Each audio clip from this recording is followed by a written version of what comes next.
from our group of students and alumni in the room, who would like to ask the first question to pick up on the topics that the princess has covered so far, or even from our panel members as well? I can go first. Yeah, thank you. You talked about social enterprises and that it can be for the profit as well.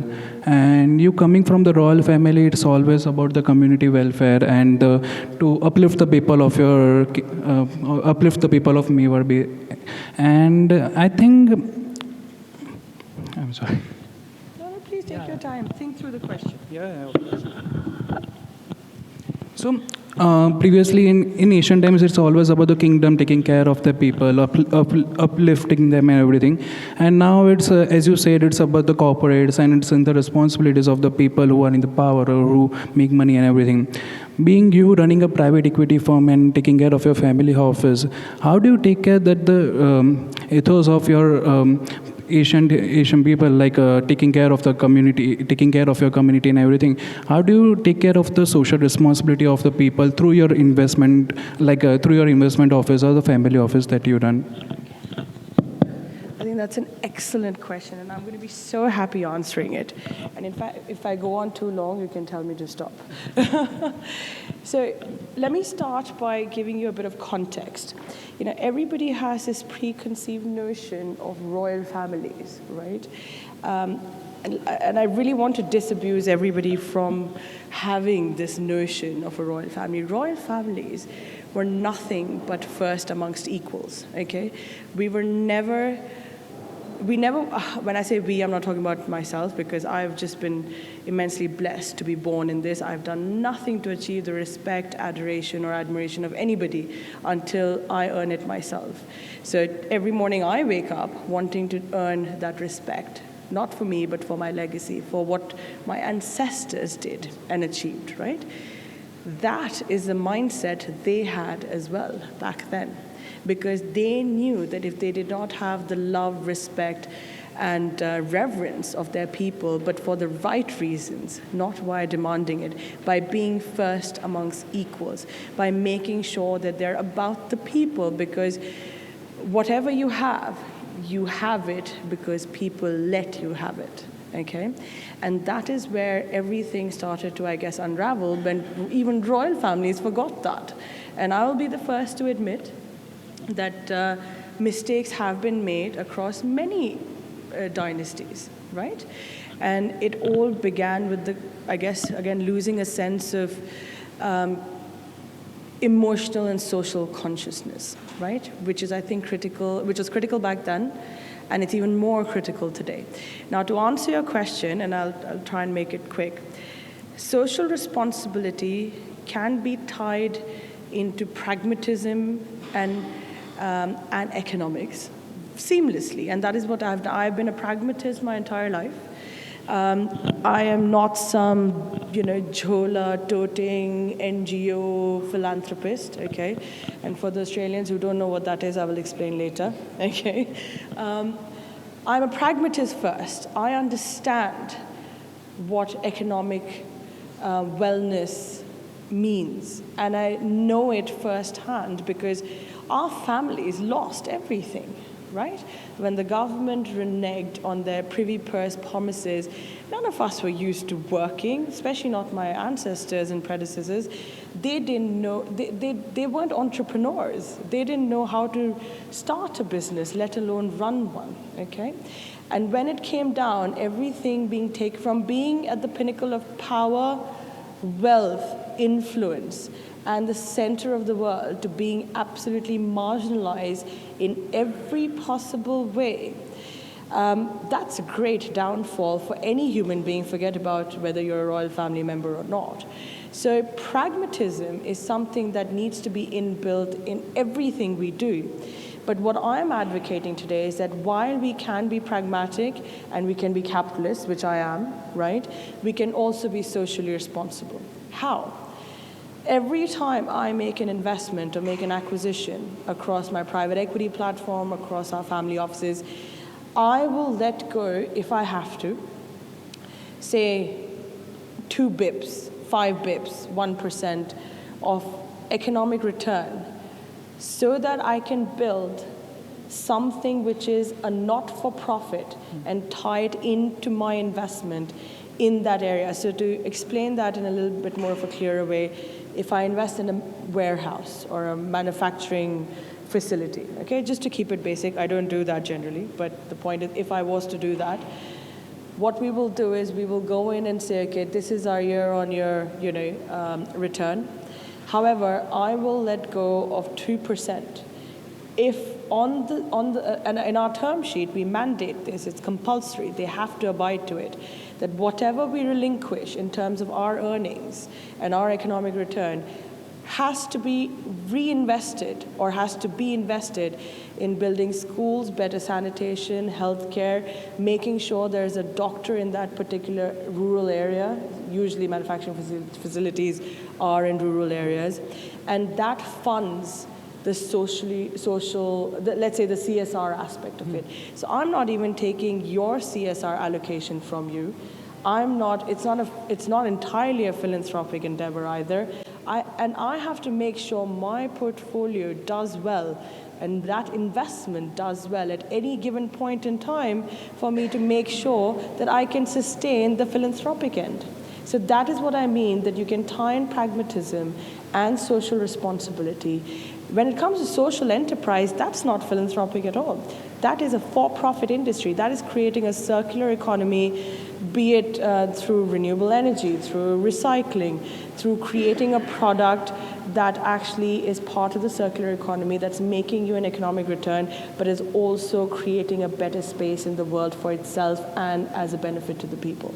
Does that sort of answer your question? It does. I would really love not to go on.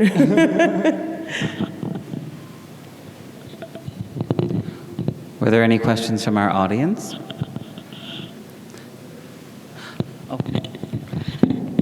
Hi, Janvi. Hi. Hello. Hi. I'm not going to ask you any academic questions, but see, there's a debate going on. So when you say that you need to be socially responsible when you build something, or you need to have a CSR when you build something, as a business owners, a lot of people create jobs for the unemployed. That's one thing.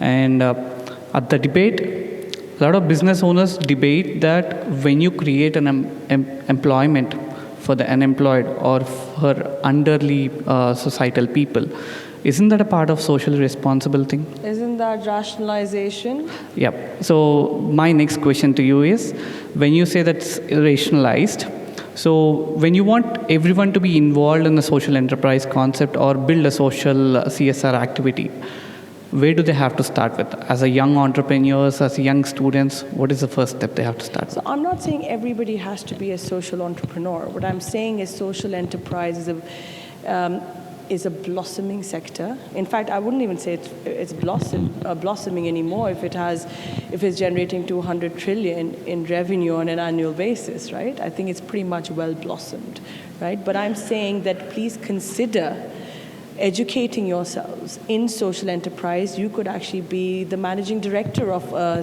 company of that sort.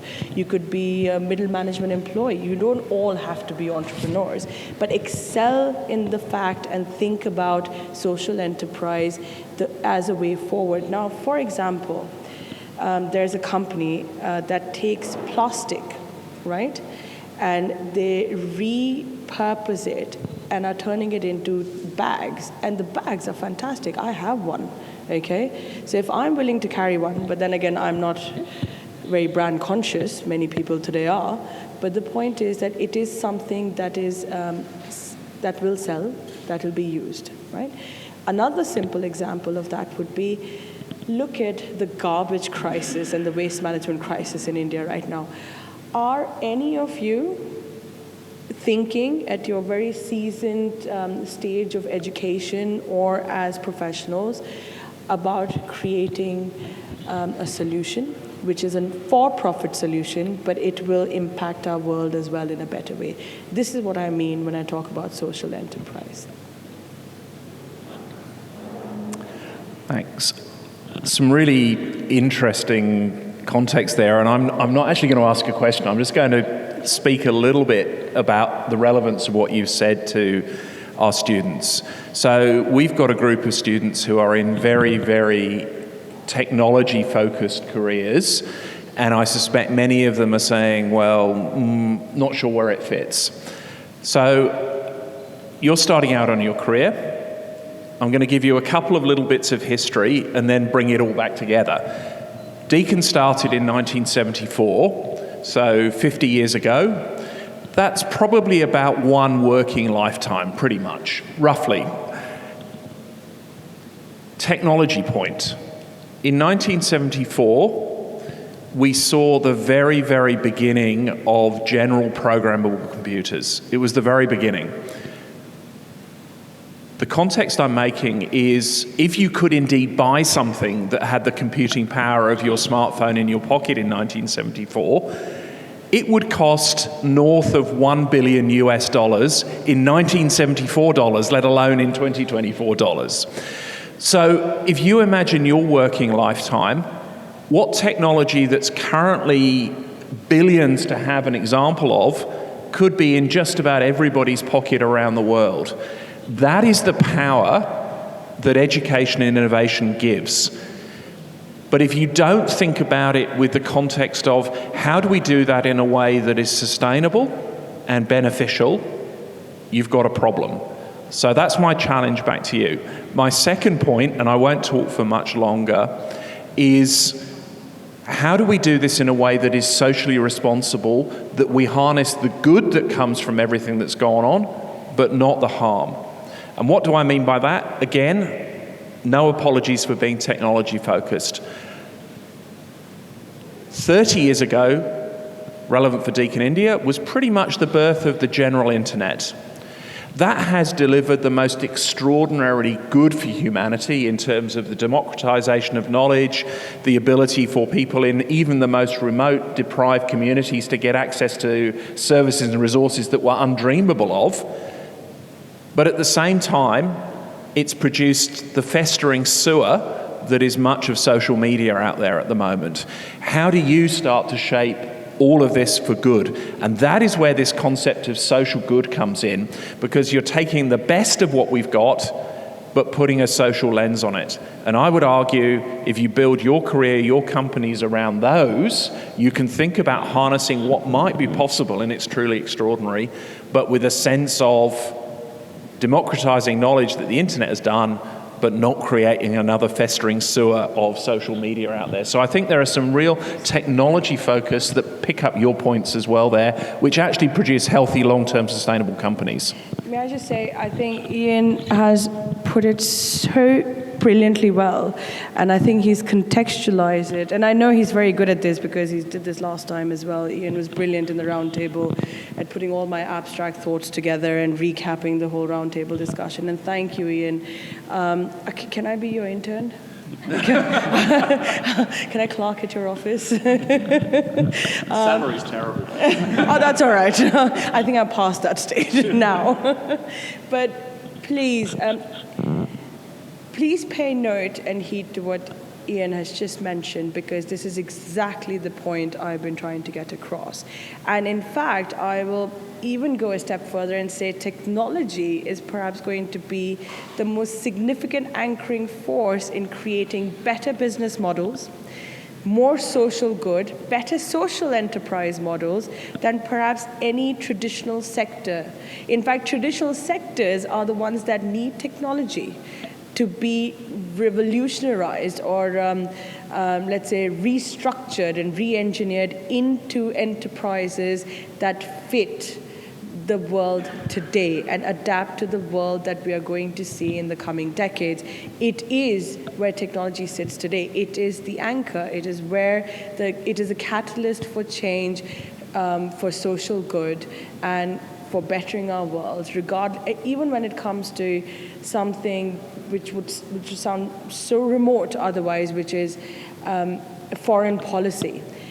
Technology as a non-state actor actually has the biggest part to play in geopolitics and foreign policy and economic policy and domestic policy. And if at all you're curious, please research it a little bit, because otherwise then we'll end up spending another hour here. So thank you, Ian, for helping me out.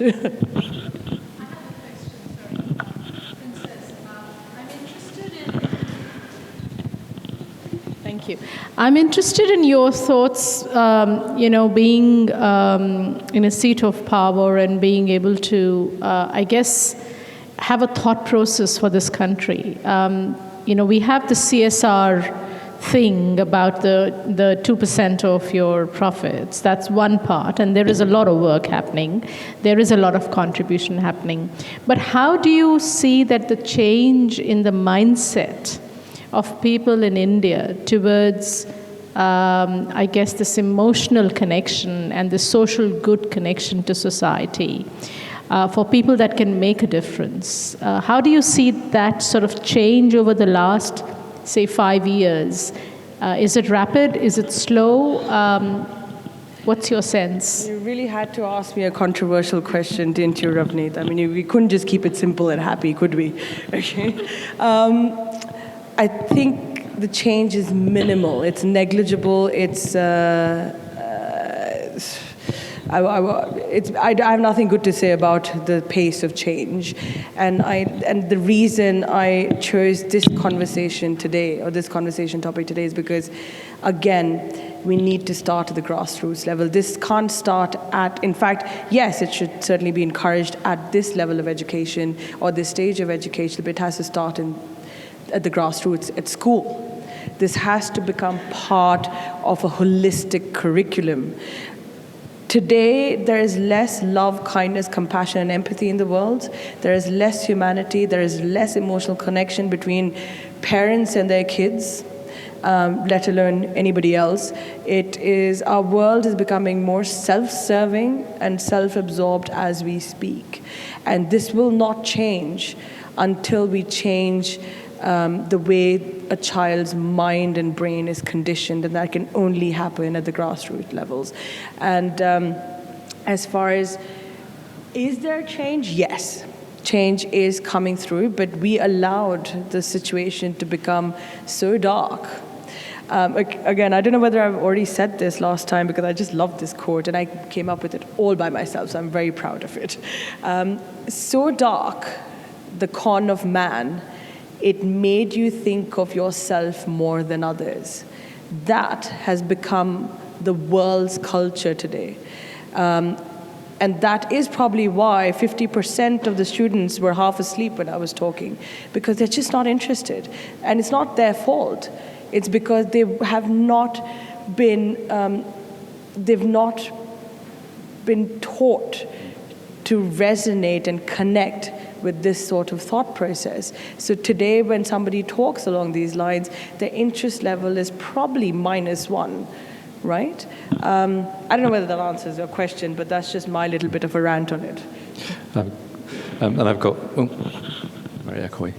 So my name is John Bolton, and I just want to chip in for a second and support Princess. So 12 years ago, I did my master's degree in social enterprise, actually, and it's just really refreshing to hear 12 years later. Back then, it was something very obscure to the side, and I'm very passionate about social enterprise and education, so we'll talk about that at some point. But I just really want to encourage the students. Social enterprises are agile. They're all about innovation, and the topics that you're doing here and the subjects are absolutely applicable. There's lots of challenges around capital funding for these kinds of enterprises, and you guys could be part of the solution.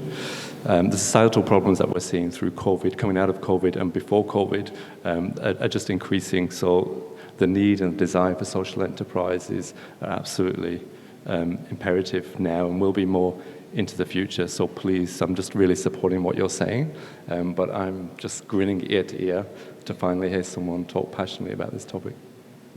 I look forward to it.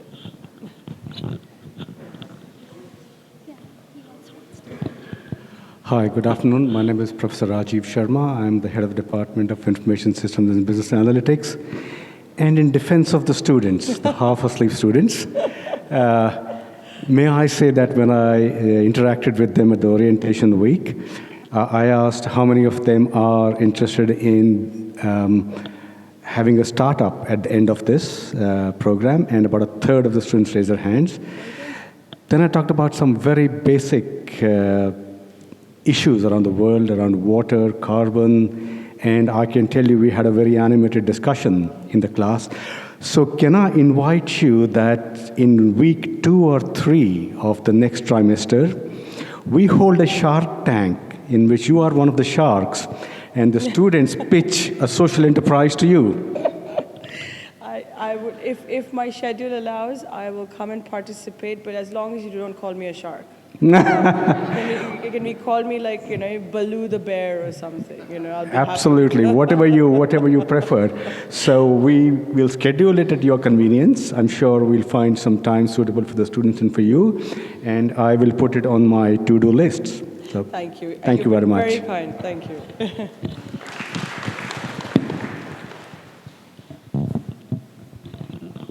My question is to Mr. Vice Chancellor. So, as students, we would like to know your experience in academics and what is that one thing we students would like to get from you, and what is your personal favorite experience in the university and the overall academic performance? Thank you. Just a little question. So, my formal academic qualifications are in the areas of both medicine and education. But what shaped me is actually less those than a voracious appetite to learn from lots of other people and bring other expertise into the decisions you make, the information you gather. And I think I've probably benefited more from having an academic ability to interact with people from a very, very wide range of backgrounds than necessarily that formal qualification. The formal qualification is critically important. It's the ticket that gets you through the door. But the thing that makes the most of the journey is interacting with people from an incredibly wide range of backgrounds. I couldn't pull out one individual piece from 40-odd years of an academic career and say, that was the moment. But I think the moments have always come from, oh my goodness, your background is something I never thought I could learn something from, but that was just brilliant and it shaped me forever. And there have been multiple little moments like that along the way. And I come back to my last comment. I am in awe of what technology has achieved in my working career. And as I say, that working career has had the privilege of going from the very, very, very rudimentary computers that we had when I was at school, which were really rudimentary. I mean, 16 kilobits of RAM, thank you very much. I mean, you couldn't even write a program that could run in 16 KB. I could. All the way through to what we can do now. But my really big worry, and this comes back down to my slightly pejorative comments about social media, is increasingly people are disappearing into holes of their own very, very small world, limited by the particular things that are fascinating at the moment. And the chance to have those interactions that you would not get through any algorithmic feed have disappeared. So if I've got a worry, it's actually that our students don't get those chance interactions with people from a really wide range of disciplines. So, and again, it comes back to what we're talking about.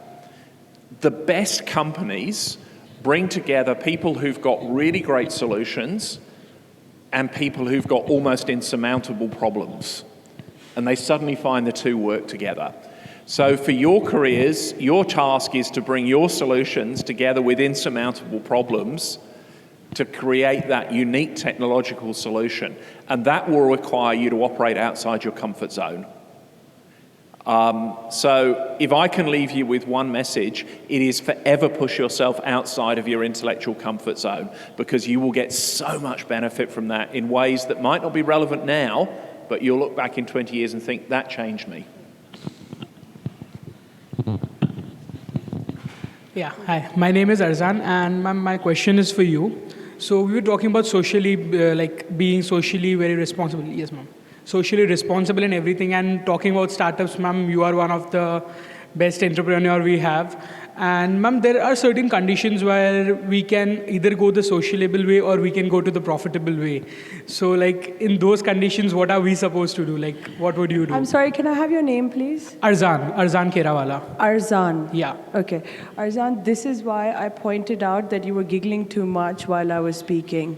Okay? That was actually specifically for you and the lady next to you. Yes, ma'am, I would say sorry for that. I apologize. I at don't that know. very moment. This is the point. I don't want you to apologize. I'm not mad at you. Okay? The reason I pointed it out is because I know how horrifyingly boring it is to listen to somebody ramble on at a podium. And that's why, in fact, I suggested this panel. So trust me, I have sat in your seat and I've suffered like you did today. Okay? My humble request to you, Arzan, is this, that was exactly the point I was making, which you missed, that social enterprise is not a not-for-profit sector. It is a for-profit, employable sector. It is about creating a circular economy. Now, if I was to explain a circular economy, look at a circle, okay? You are to tie in traditional assets, traditional workspaces and sectors, right? It could be cement making, okay, or brick making, right? How do you create less waste or find a technologically based better way of doing things, right? Which in the end creates a social enterprise because it has less of an adverse impact on the world, right? But at the same time, if you can incorporate some social good, like I do, which is, and I'm a capitalist, I keep saying that, I'm all for profit, okay? Oh, trust me, I'm probably the best negotiator you'll find when making an acquisition because I don't even let go of the tiniest percentage of profit. But when it comes to incorporating social good, if I'm making 18%, I'm happy to let go of, say, 2% or 1% of that because I'm still making a profit, but I'm not so selfish that I will not contribute some of that into some social good. This is also part of the circular economy because now you're making profit, you're creating a better business model, there's a less adverse impact on the world, plus you've allocated some part of your earnings towards betterment of the world, be it underprivileged, be it creating more education for people who have no access to education.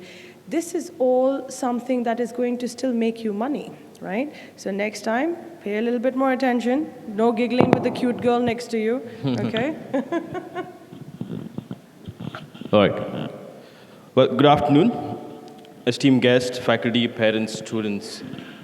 My name is Mr. Diptansh Pardeshi, alumni, Deakin University, 2012-2014. Masters of Business, Sports Management. Also a bronze medalist athlete for India, 2019. Thank you. Ma'am, my question being around sports. Oh, God. All right. Madam Princess, how do you think we can associate or incorporate sports when it comes to social enterprising, economic trade policies, education and policies, bearing in mind the Indian sports ecosystem? Okay. Thank you. I might have to come back to a couple of those dot points of yours because there was a long list. Okay. I just made notes of what you said. Good. Let me start with trade, okay, and economics. I think that's the most seamless marriage between sports, trade, and economics. I'll tell you why. Cricket, soccer, Australian football, Australian rules football, go Geelong, right? Sports has been the biggest ambassador for any country, even during the most tumultuous geopolitical tense times in history. What governments could not do, sport has done for countries. Sport serves countries as a diplomat, as a non-state diplomat, or call it in the service of diplomatic relations, that no other sector can achieve. Perhaps technology is a close second, I would say, today, right? So I think that sort of answers your question, I hope, in terms of how incredibly relevant sport is for not only social good, but for global good, right? But then, of course, when you get into intricacies of sports and its links to policy, at the granular level, of course, that's a very long discussion. And I would be happy, and I would, in fact, welcome you to sit down with me, and I might learn a few things from you, right? And maybe we'll come up with certain ideas and concepts that can help our world, but that can also help, well, not help, but I would say add to or be of value to the sporting segment, right? There was one more dot point. You had 4.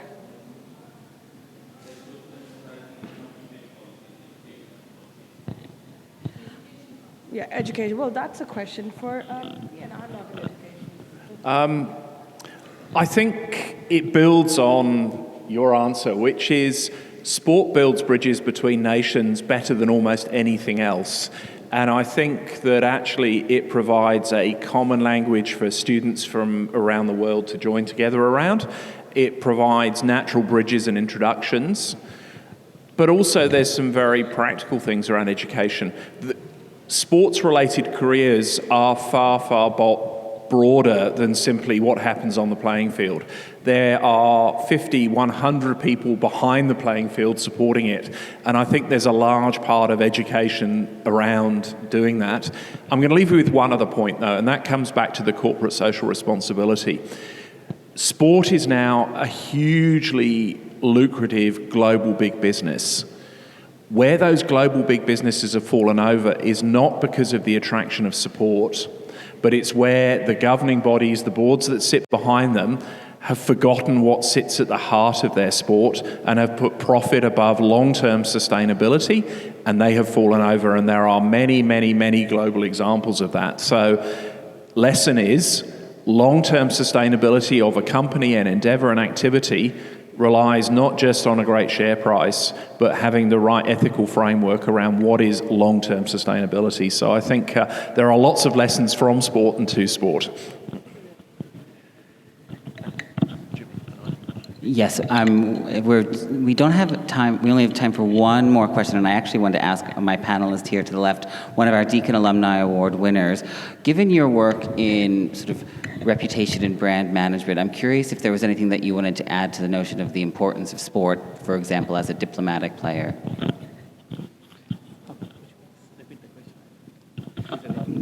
Given the work that you do in brand and reputation management, I was curious if you wanted to add anything to what the Princess and the Vice Chancellor have just said around the power that sport can play in those diplomatic roles.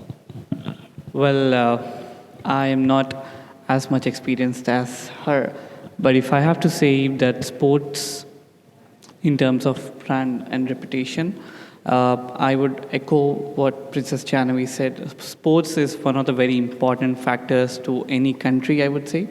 And over the last 4 or 5 years, as we see, when cricket used to be one of the major sport of every country, we have seen more number of spike in different games, badminton coming in, table tennis coming in. And I would say reputation of a country, 60% to 70% is now happening with sports. Thank you very much. Thank you all for your questions and for the panel members for joining us here on stage. If we could just have a round of applause.